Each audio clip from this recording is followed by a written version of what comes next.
बाप्पाला काय काय गोड नैवेद्य करायचे ह्याची यादी ठरलीच असेल आता एव्हानं.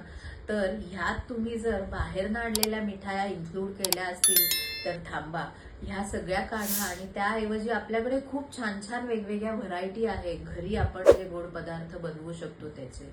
मग मी हे घरीच बनवायला का सांगते, कारण जेव्हा आपण घरी बनवतो तेव्हा आपण जे जिन्नस वापरतो ते अगदी शुद्ध असतं, त्याच्यात कुठलीही भेसळ नसते. पहिली गोष्ट, गोड आपण कमी घालू शकतो किंवा गोड नसेल घालायचं, साखर किंवा गूळ वापरायची नसेल तर आपण वेलदोडा आहे, जेष्ठी मध आहे, आपली दालचिनीची पावडर आहे, बडीशोपेची पावडर आहे, ह्या सगळ्या पर्यायांचा वापर करू शकतो. आणि त्याचबरोबरीने सणाचा आनंद घेत आपली शुगर ज्यांना असेल, ज्यांना वजन कमी करायचं असेल, तर ह्या पर्याय जर तुम्हाला जाणून घ्यायचे असतील की कुठल्या कुठल्या मिठाया अशा आपण बनवू शकतो तर मला कमेंट बॉक्समध्ये कळवा.